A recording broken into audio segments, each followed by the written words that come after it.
जय हिंद साथियों, आज के इस क्लास में आप सभी का बहुत बहुत स्वागत है। तो साथियों, बिहार पुलिस सिपाही की नई भर्ती के लिए आपका न्यू बैच स्टार्ट हो चुका है, जिसमें साथियों आज आपका साइंस का प्रैक्टिस सेट नंबर 6 चलेगा।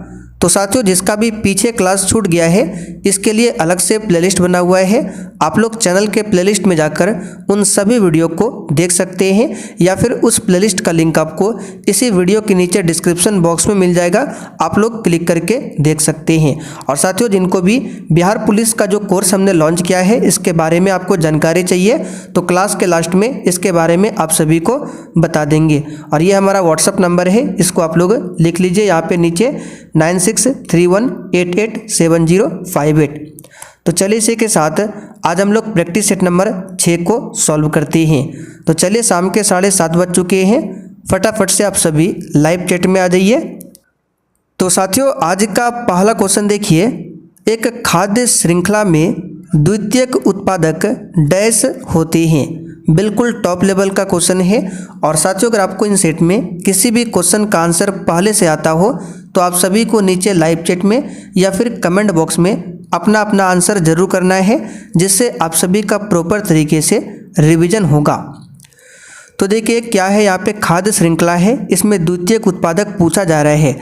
तो सबसे पहले आपको पता होना चाहिए इसमें प्राथमिक उत्पादक कौन होगा।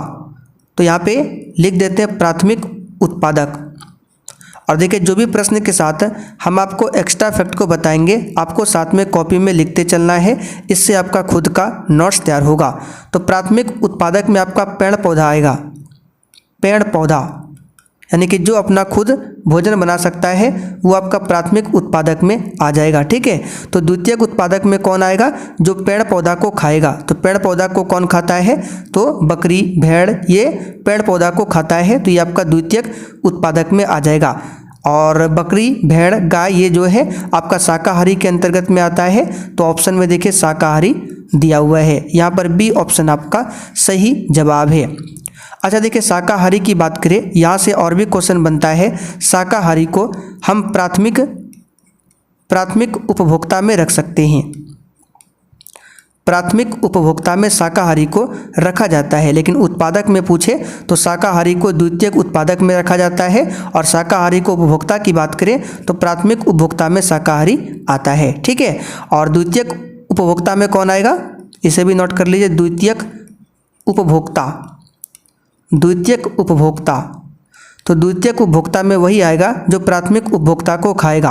तो प्राथमिक उपभोक्ता में आपका कौन कौन आता है? भेड़, बकरी ये सभी। तो भेड़ बकरी को कौन खाता है? शेर, बाघ। तो शेर, बाघ आपका द्वितीयक उपभोक्ता में आ जाएगा, यानी कि मांसाहारी में। और मनुष्य जो है वो सर्वाहारी के अंतर्गत में आता है। तो उम्मीद करते हैं ये सब आपको समझ में आ गया होगा। क्वेश्चन नंबर 2, नारियल के रेशे युक्त छिलके डैश उत्तक के बने होते हैं। बिल्कुल एग्जाम में आने वाला क्वेश्चन है, इसलिए साथियों आप लोग डेली क्लास को अटेंड कीजिए। और देखिए, जो भी साथी चैनल पर पहली बार आए हैं आप लोग क्लास टाइमिंग को नोट कीजिए। शाम 7:30 बजे आपको साइंस के लिए क्लास मिल जाएगा, जो कि अभी आप लोग कर रहे हैं। और 8 बजे आपको मिक्स प्रैक्टिस सेट मिल जाएगा, जिसमें हिस्ट्री, पॉलिटी, ज्योग्राफी, इकोनॉमिक्स ये सारा क्वेश्चन मिल जाएगा 8 बजे की क्लास में। यानी कि बिहार पुलिस के लिए जो नया बैच स्टार्ट हुआ है अभी इसमें 2 क्लास चलेंगे। तो नारियल के रेशे युक्त छिलके जो होते हैं, याद रखिएगा ये स्क्लेरेनकाइमा उत्तक के बने होते हैं। मोस्ट इंपॉर्टेंट क्वेश्चन है, इसे आप लोग नोट करके रखिएगा। कोलेनकाइमा उत्तक की बात करें तो ये पौधों को, ठीक है, लचीलापन देता है।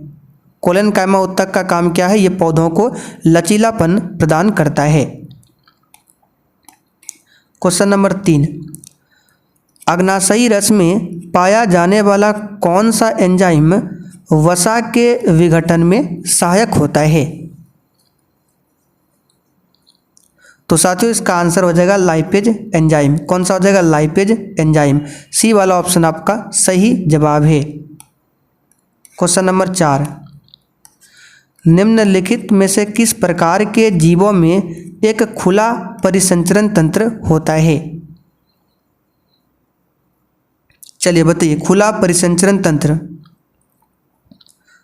तो इसको आप लोग डायरेक्ट याद रखिएगा, मोलास्का संघ में जो भी प्राणी आएंगे उसका जो है क्या होता है, एक खुला परिसंचरण तंत्र होता है। और मोलास्का संघ में आता है जैसे घेंगा, ठीक है, आपने देखा होगा, घेंगा हो गया, ऑक्टोपस, लिख लीजिए आप लोग। एग्जाम्पल भी कभी कभी पूछता है कि इनमें से किसका एक खुला परिसंचरण तंत्र होगा, तो ऑप्शन में देगा घेंगा, और कोई भी ऑप्शन मिलेगा तो आपको याद रखना पड़ेगा।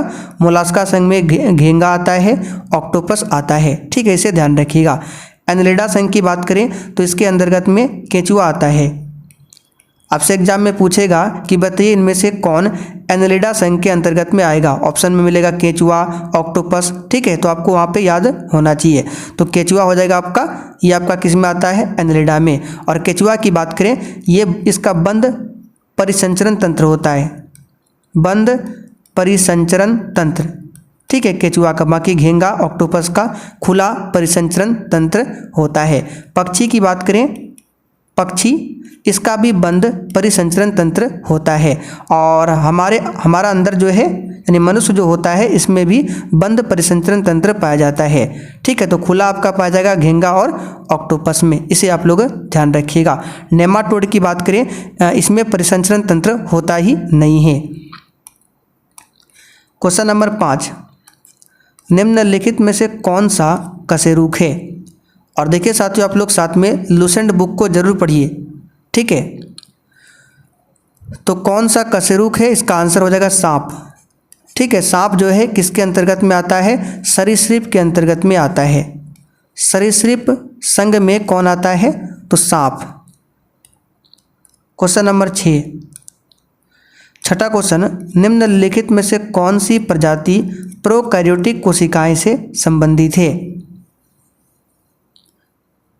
तो देखिए, एक होता है यूकैरियोटिक और एक होता है प्रोकैरियोटिक। तो प्रोकैरियोटिक में आपका मोनेरा आ जाएगा, कौन सा आ जाएगा, मोनेरा। यहाँ पर ए ऑप्शन आपका सही जवाब है। अगर आपको डिटेल में पढ़ना है मोनेरा, एनीमिया, कवक, प्रोटिस्टा, तो लुसेंट को आप लोग निकालिए, वहाँ पे आपको सारा चीज़ बताया गया है बहुत ही अच्छा से। या फिर यूट्यूब पर आपको थ्योरी क्लास भी मिल जाएगा, आप बायोलॉजी के बारे में पढ़ सकते हैं, ठीक है। ये जो आपका प्राणी जगत है, पादप जगत है, मोनेरा, एनीमिया, कवक, प्रोटिस्टा, इसके बारे में अच्छे से पढ़ लीजिए, तो आपको क्वेश्चन और भी आसानी से समझ में आएगा।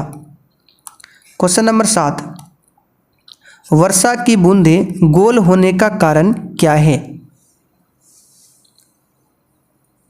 चलिए बताइए, वर्षा की बूंद गोल होने का कारण क्या है। तो सिंपल सा क्वेश्चन है, जल का पृष्ठ तनाव, इसी के कारण बूंद गोल होता है। क्वेश्चन 8, शून्य समूह में रखे गए तत्व किस नाम से जाने जाते हैं। देखिए, बहुत ही सिंपल सा क्वेश्चन है। अगर आप लोग डेली क्लास करते हैं तो बिल्कुल इस क्वेश्चन का आंसर आराम से बता सकते हैं। याद कीजिए, पीरियोडिक टेबल में हमने आपको बताया था टोटल 18 समूह है, जिसको वर्ग भी बोला जाता है। और ये 18वां समूह जो है, इसी को शून्य समूह भी बोला जाता है, 18वां समूह या शून्य समूह। और 18वें समूह में क्या होता है आपका, तो निष्क्रिय गैस यानी अक्रिय गैस होता है। तो यहाँ पर डी वाला ऑप्शन आपका सही जवाब है, निष्क्रिय तत्व। क्वेश्चन नंबर 9, सबसे भारी धातु क्या है। तो इसका सिंपल सा आंसर है ओस्मियम, सबसे भारी धातु है। इसका संकेत याद रखिएगा, OS। क्वेश्चन 10, सबसे हल्की धातु क्या है। तो साथियों, सबसे हल्की धातु की बात करें, लिथियम सबसे हल्की धातु है। और सबसे भारी पूछे, ओस्मियम। क्वेश्चन 11, पृथ्वी पर सबसे अधिक मात्रा में पाया जाने वाला धातु तत्व कौन सा है। ये क्वेश्चन आपके एग्जाम के लिए इंपॉर्टेंट रहेगा, ये बार बार क्वेश्चन एग्जाम में आता है। देखिए, पृथ्वी पर सबसे अधिक मात्रा में पाया जाने वाला धातु तत्व पूछे, आपका आंसर हो जाएगा कौन सा, एल्युमिनियम, ठीक है, एल्युमिनियम। यहाँ पर बी ऑप्शन आपका सही जवाब है। लेकिन केवल तत्व पूछे, केवल तत्व, तब आपका आंसर हो जाएगा ऑक्सीजन। लेकिन यहाँ पे क्या पूछा गया है, यहाँ पे क्या पूछा गया है, धातु तत्व। तो धातु तत्व में आपका एल्युमिनियम आ जाएगा, लेकिन केवल तत्व पूछे तो आपका ऑक्सीजन। इस बात को ध्यान रखिएगा। क्वेश्चन 12, पृथ्वी पर सबसे अधिक मात्रा में पाया जाने वाला तत्व कौन सा है।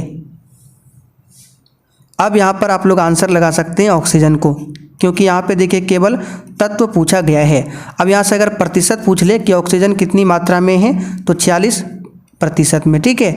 यहाँ पे देखिए पृथ्वी पर पूछा जा रहा है ना कि वायुमंडल में ऑक्सीजन तो लगभग 21% के आसपास में है, तो यहाँ पर वायुमंडल की बात नहीं हो रही है, यहाँ पर पृथ्वी पर, ठीक है। तो हमारे आसपास जो सबसे अधिक मात्रा में है आपका ऑक्सीजन है 46%।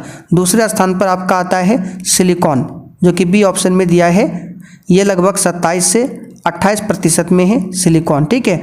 उसके बाद आपका एल्युमिनियम आता है 8% के आसपास, फिर लोहा आता है 5% के आसपास। तो ये आपको याद रखना होगा, ठीक है। चलिए आगे बढ़ते क्वेश्चन नंबर 13। चाकू से काटी जा सकने वाली धातु कौन सी है? तो इसका आंसर है सोडियम। सोडियम को चाकू से आसानी से काटा जा सकता है। इसका सिंबल Na होता है और परमाणु क्रमांक 11। क्वेश्चन 14, सोडियम धातु को रखा जाता है। देखिए बिहार पुलिस के एग्जाम में एक बार पूछा गया था कैल्शियम का परमाणु क्रमांक क्या होता है, तो कैल्शियम का संकेत Ca होता है और परमाणु क्रमांक 20। तो ये भी आपको ध्यान में रखना है।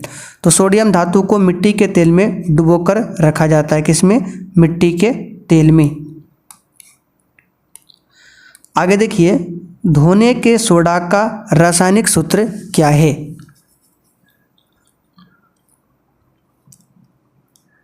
तो धोने का सोडा का रासायनिक सूत्र Na2CO3 × 10H2O होता है, और खाने वाला सोडा का NaHCO3 होता है, जो कि सी ऑप्शन में दिया हुआ है, खाने वाला सोडा, ठीक है। बाकी NaOH की बात करें, ये कास्टिक सोडा है, ये सब लिख लीजिए। कास्टिक सोडा का सूत्र क्या होता है? NaOH, और इसका नाम क्या है? Sodium hydroxide. Question number 16, photography में प्रयोग किए जाने वाले हाइपोविलियन का रासायनिक नाम क्या है? तो फोटोग्राफी में जो प्रयोग किया जाता है हाइपोविलियन, उसका रासायनिक नाम होता है सोडियम थायोसल्फेट। सी ऑप्शन यहाँ पर सही है।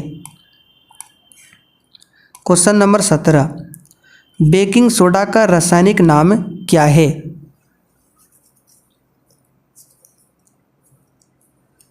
तो साथियों बेकिंग सोडा की बात करें, जिसको खाने वाला सोडा भी बोला जाता है, रासायनिक नाम सोडियम बाइकार्बोनेट है, और इसका सूत्र होता है NaHCO3। ये आपका खाने वाला सोडा है। सोडियम क्लोराइड यानी कि साधारण नमक NaCl, सोडियम कार्बोनेट की बात करें तो Na2CO3, ठीक है, और इसमें 10H2O ऐड कर दें तो ये आपका धोवन सोडा बन जाता है।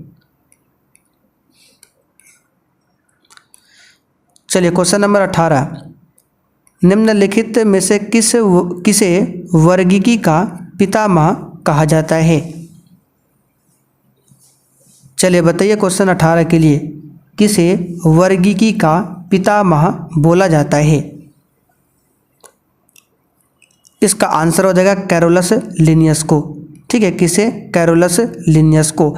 अरस्तु को जीव विज्ञान का जनक बोला जाता है, और वनस्पति विज्ञान का जनक किसे कहा जाता है? कल हमने आपको बताया था, तो थियोफ्रेस्टस को किसे कहा जाता है?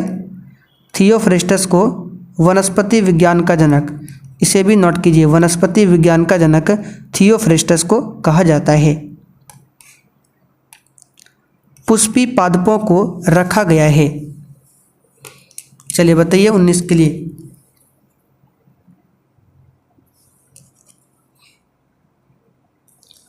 तो साथियों पुष्पी पादपों को रखा गया है किसमें? फेनरोगैम्स में। किसमें रखा गया है? फेनरोगैम्स में। क्वेश्चन नंबर 20, वर्गीकरण की आधारीय इकाई क्या है? इसका आंसर है स्पीसीज, या फिर इसको जाति भी बोलते हैं।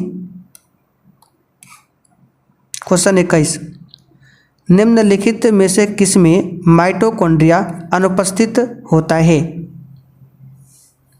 माइटोकॉन्ड्रिया को कोशिका का पावर हाउस भी बोला जाता है।